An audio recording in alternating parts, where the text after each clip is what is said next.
Saludos y bienvenidos a Euronews Hoy. La actualidad de este miércoles está marcada por el nuevo paquete de sanciones de la Unión Europea contra Rusia, el sexto desde que comenzó la guerra. El primer objetivo, dejar de importar petróleo ruso. También se quiere golpear al sector financiero, excluyendo al banco más importante de Rusia del sistema SWIFT.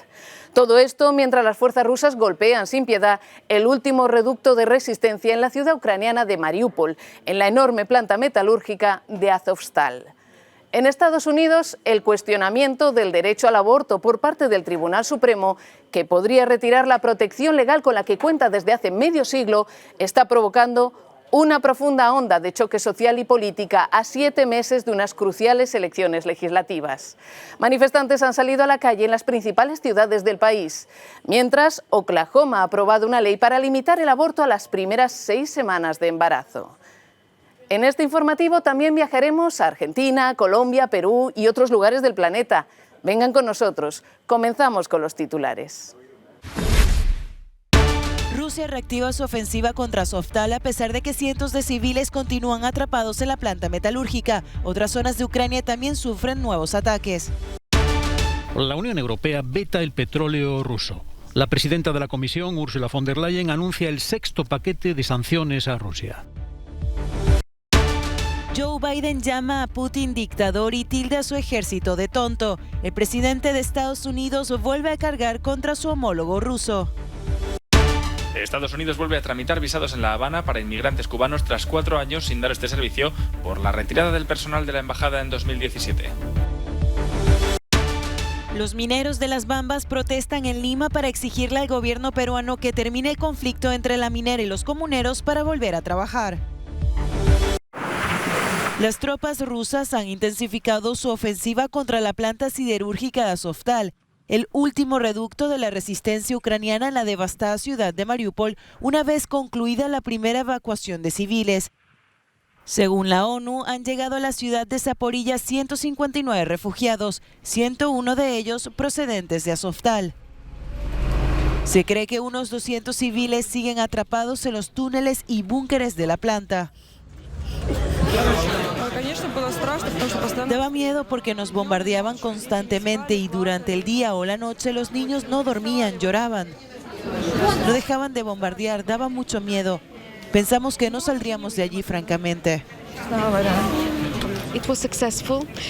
Fue un éxito la evacuación, sin embargo me preocupa que no todos los civiles hayan salido. La planta siderúrgica es muy grande. Fue muy difícil para los que salieron y creo que algunos tenían mucho miedo.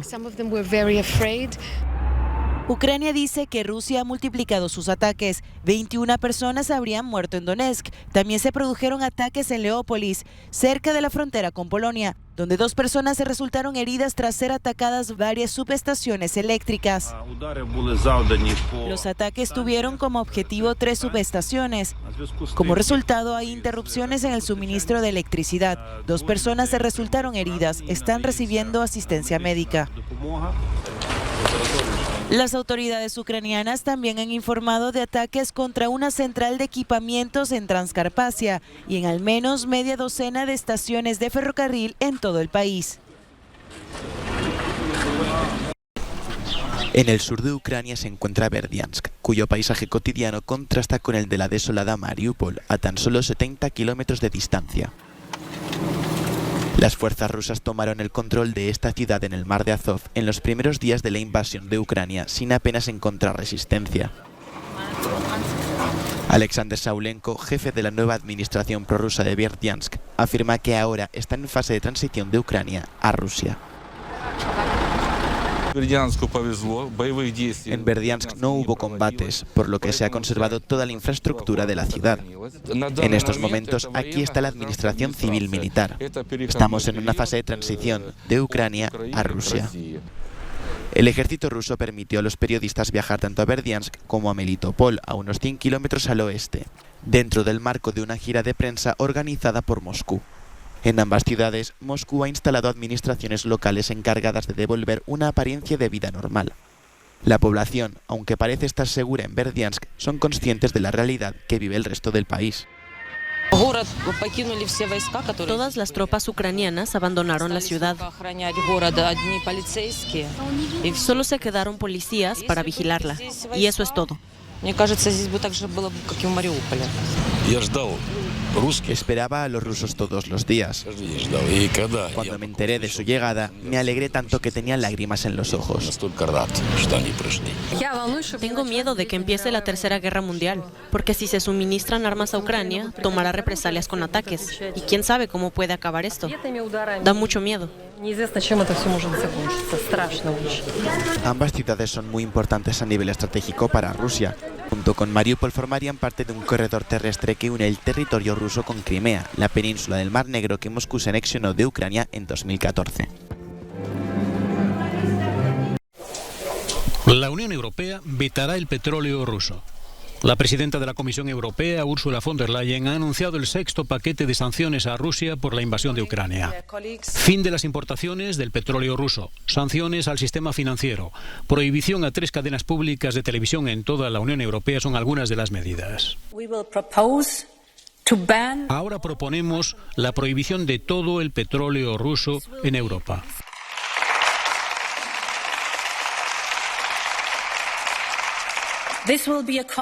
Será una prohibición total de las importaciones de todo el petróleo ruso, marítimo o por oleoducto, crudo o refinado. Nos aseguraremos de eliminar el petróleo ruso de forma ordenada, de manera que nos permita a nosotros y a nuestros socios asegurar rutas de suministro alternativas y al mismo tiempo y muy cuidadosamente minimizar el impacto en los mercados globales. Por ello, eliminaremos el suministro de crudo ruso en 6 meses y el de productos refinados a finales de año. La Unión Europea desconectará del sistema de mensajería financiera SWIFT a Sberbank, el mayor banco de Rusia que representa el 37% del sistema financiero. Hasta ahora las sanciones afectan al 70% de los activos del sistema financiero de Rusia. El veto progresivo a las compras de petróleo ruso se aplicará con excepciones para Hungría y Eslovaquia. Human Rights Watch ha documentado varios casos en los que las fuerzas militares rusas han cometido crímenes de guerra contra civiles en las zonas ocupadas de las regiones ucranianas de Chernigov, Kharkov y Kiev, incluyendo violaciones y ejecuciones. Los cuerpos que no están completamente quemados se llevan a un centro de recepción del Instituto Forense en Chernigov.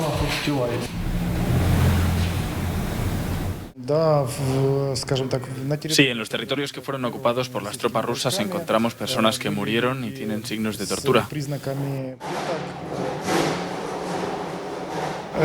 Pudimos ver muchos casos en los que las manos o las piernas estaban atadas con cuerdas, cinta adhesiva o cable. Y posteriormente les dispararon con una ametralladora, por lo que está claro que fueron ejecutados. O bien se les disparó en la cabeza desde corta distancia. Cuando los rusos abandonaron las ciudades que habían ocupado, dejaron minas y otro tipo de explosivos en el terreno.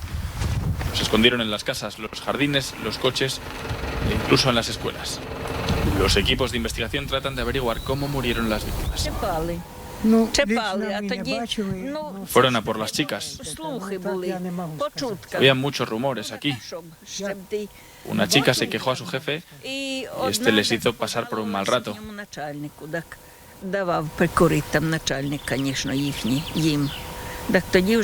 Robaron todo en el pueblo. Mataron lechones, pollos, saquearon. Hicieron muchas cosas terribles.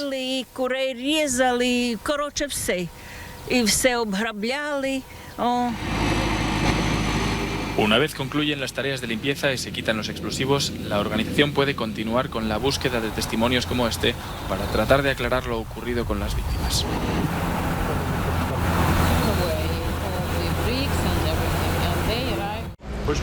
Un dictador con tropas tontas. Así es como Joe Biden ha retratado al presidente ruso Vladimir Putin y a su ejército durante una visita a una fábrica en Alabama que produce algunas de las armas que utilizan las fuerzas ucranianas.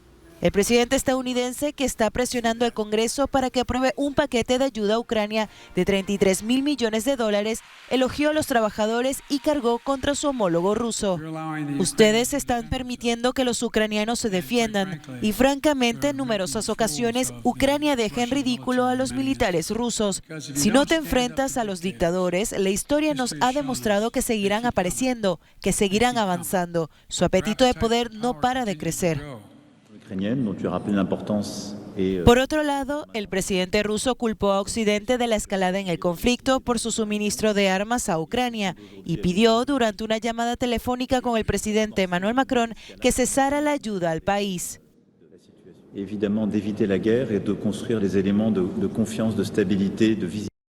El Papa no obtuvo respuesta del presidente ruso Vladimir Putin a su petición de viajar a Moscú. La petición fue cursada a los 20 días de iniciarse la invasión rusa de Ucrania, con cuyo presidente Volodymyr Zelensky sí que habló. El Papa afirma que no sabe si el enfado de Putin fue provocado por la presencia de la Alianza Atlántica a las puertas de Rusia, pero cree que sí lo facilitó.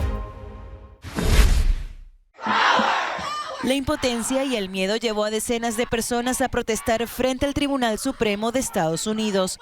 Los manifestantes temen la posible revocación de la protección legal al aborto. Consideran que es un retroceso en los derechos de la mujer. La vicepresidenta Kamala Harris arremetió contra el Partido Republicano, principal detractor del derecho al aborto. Esos líderes republicanos que están tratando de convertir en arma el uso de la ley contra las mujeres. Bueno, decimos, ¿cómo se atreven? ¿Cómo se atreven a decirle a una mujer lo que puede y no puede hacer con su propio cuerpo? El senador republicano Mitch McConnell acusó a la izquierda radical de agitadora después de que varias figuras del Partido Democrático llamaran a protestar.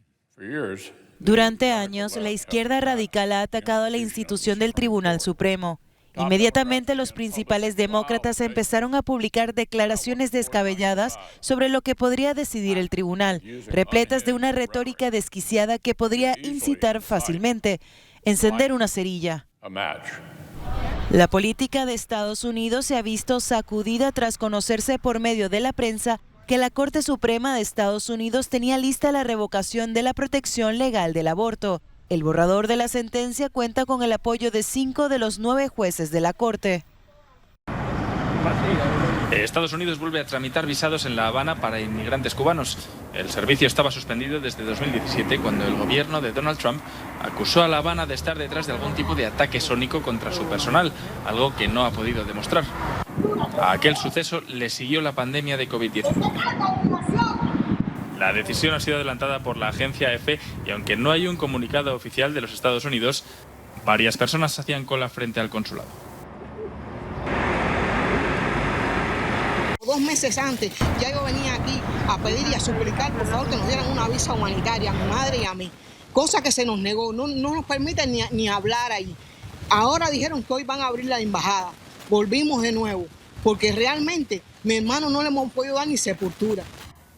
Cuando la embajada anunció la apertura en marzo, se dijo que se daría prioridad a quienes fueran padre o madre de ciudadano estadounidense. También aseguraron que quien hubiera solicitado su visado después del 1 de abril tendría su entrevista en La Habana.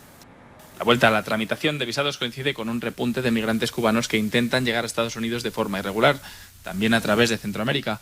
La Oficina de Aduanas estadounidense afirma que solo en febrero 16.557 cubanos ingresaron irregularmente en el país.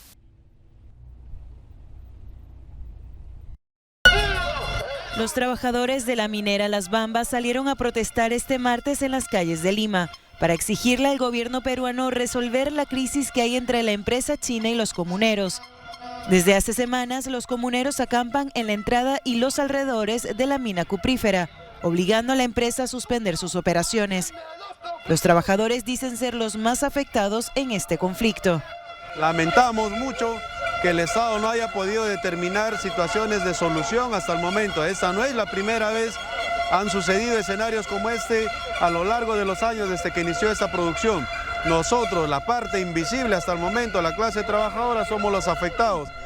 A finales de abril, un enorme operativo militar desalojó a los comuneros de la zona minera en la provincia de Cotabambas. pero en respuesta fueron a quemar vehículos y propiedades de la minera. El colectivo indígena lleva semanas en protesta, denunciando que la empresa ha incumplido sus compromisos.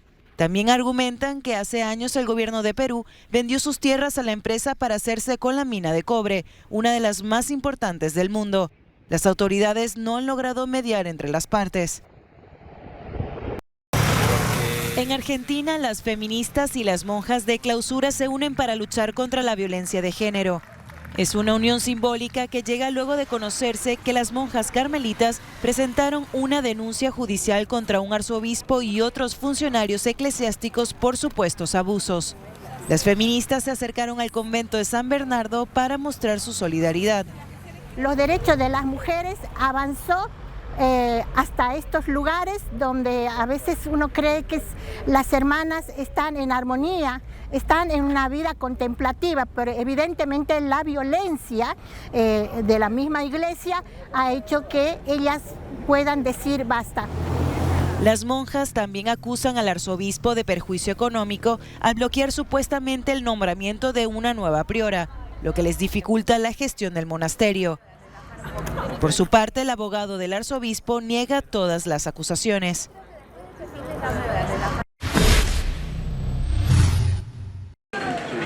En 2007, varios militares del ejército de Colombia le dispararon a quemarropa a Villamil Rodríguez. Tenía 17 años. Querían hacerlo pasar por miembro de la guerrilla de las FARC. Era una práctica homicida y corrupta habitual. Pero a Villamil, herido en el brazo, le dieron por muerto y logró escapar. Fue el único campesino tiroteado que sobrevivió a la trama de exterminio de los militares colombianos en la región de Catatumbo, en el noreste del departamento de Norte de Santander. Cuando yo sentí los tiros, pero yo no perdí conocimiento, no perdí nada. Escuchaba todo lo que ellos por el rayo decían. Me soltaron las esposas, la pita que me tenían amarrada, trajeron una pistola y me la tiraron ahí al lado, quita la cabeza.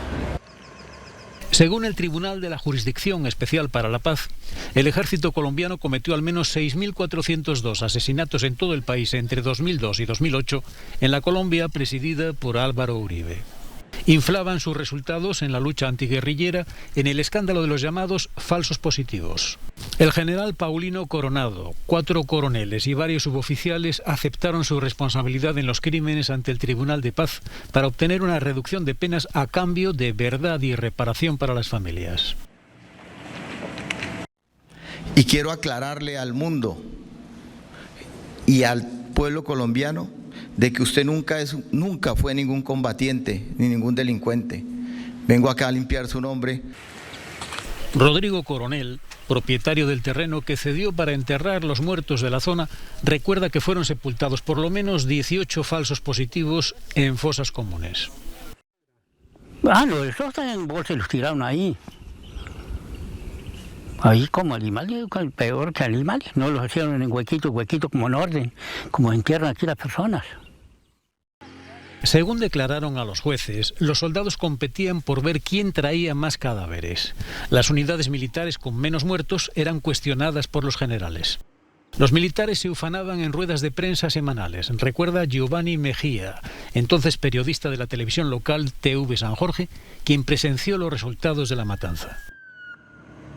Era tanto los resultados operacionales que la morgue de la Unidad Básica de Medicina Legal de Ocaña se llenó de cadáveres. Habían unos 14 cadáveres y estaban dispersos por todas las instalaciones de medicina legal. A los familiares de las víctimas les ha llegado lo que de consuelo pueda tener que el ejército reconozca que eran inocentes y que los culpables vestían el uniforme del ejército de Colombia. Descubren el mayor megaraptor conocido en Argentina. Un grupo de paleontólogos hallaron los restos de este dinosaurio en 2019. Según los expertos, este vivió hace más de 60 millones de años y podría ser uno de los últimos megaraptores en habitar el planeta. El doctor Fernando Novas explica que lo encontraron al sur de la provincia patagónica de Santa Cruz, cerca de uno de los yacimientos más importantes de Argentina. Este nuevo hallazgo lo efectuamos en el sur de la provincia de Santa Cruz, aproximadamente unos 30 kilómetros al sur del Calafate.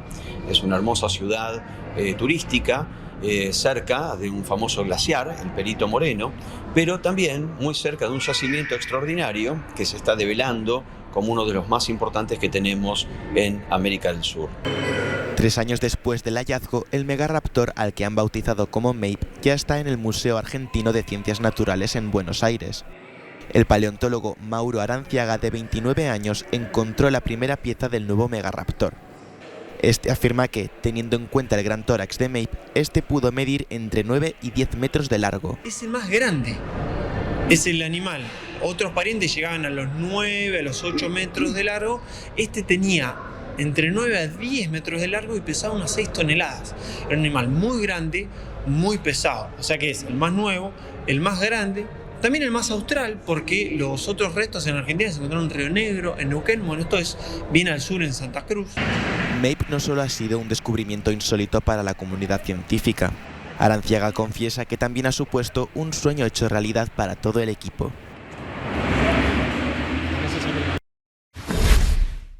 Aquí termina nuestro Euronews hoy. Ha sido un placer, como siempre, estar con ustedes. Terminamos con nuestro No Comment del día, una espectacular y colorida demostración de esquí en Crans Montana, Suiza. Hasta la próxima.